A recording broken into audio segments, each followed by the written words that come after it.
Alright. Sampailah di indeks pertama, lubang yang agak mengerikan. Kerana apa? Sebelah kiri seluasnya air guys. Tempat kita bermandi-manda. Tapi sebelum ke air ada bunker. Kita main di tepi pantai dulu. So kita tak nak lubang ni kita bermain di tepi pantai maupun kita bermandi-manda. Kita attack sebelah kanan guys. Ada bagi track sebelah kanan sedikit slope tu. Saya attack agak-agak pokok yang merimbun. Indeks 1 guys. Indeks 1 par 4 379. Green dah nampak dah tu warna putih. Nun jauh di sana. So kita kena selesaikan tee off kita dengan baik. Jangan kau melencong led. Saya nak main sedikit straight. Tekan sikit tee ke bawah tengok apa jadi. Kita tak nak draw lubang ni. Kalau draw kau mandi. Okay, right. One good shot. Manis satu. One good shot.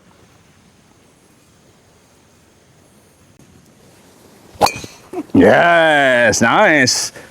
Okay, selamat, nyaman. Damai. Alright. Pemandangan dari tengah fairway ke tibok sana tadi. Kita ada tibok air. Sebelah kiri fairway air. Bunker, ya Rabbi, memanjang guys. Dari kiri. Bunker very well maintained. Kena main kan. Tak ada alasan untuk kau orang escape the bunker. Sebelah kiri bunker air lagi. Sana ada air lagi sampai ke green guys. So, sebelah kanan fairway. Ada slope, pokok-pokok. Kalau masuk fencing, selepas fencing adalah OB guys. So, bola saya di sana. Kita tengok apa jadi dengan bola saya. Kita tengok boleh tak saya buat dua on dengan baik. Lebih kurang 1516 macam tu. Okay, second shot. Bola di kawasan rough sikit. Rough dia pun belakang, bawah dia kosong. Jadi, saya takut tercedok. Saya pakai 7 iron guys. Distance lebih kurang 152 ke macam tu lah. Saya ambil kanan pin. Ke kiri bahaya sedikit. Sebab ada apa? Ada air lah. Dan bola mendongak daripada kaki So ambil kanan green lah. Kerana saya kanan pin. Saya dapat bola pergi dengan baik. Mana one go shot. Mana-mana satu.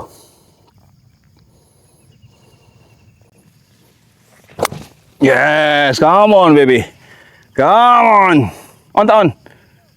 Oh on. Alright. Wih, dah pergi ke pin. Alright. Itu dia. Saya di green guys. Menghampiri green. Sebelah kanan ada bunker.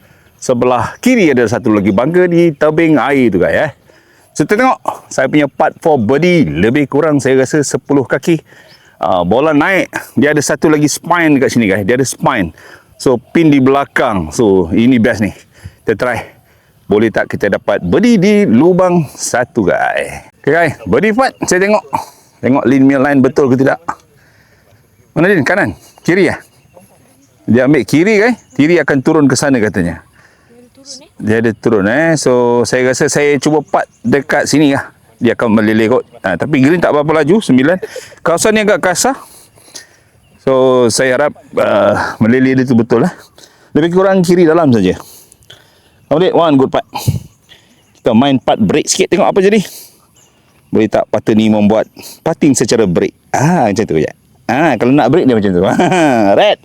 Kemudian one good putt. Birdie putt. One good putt. Manis-manis satu. Gitu. Dia turun situ. Turun sana tak cukup. Alright guys. Pas saja. Paling indeks 1 pun okey lah kan. Alright.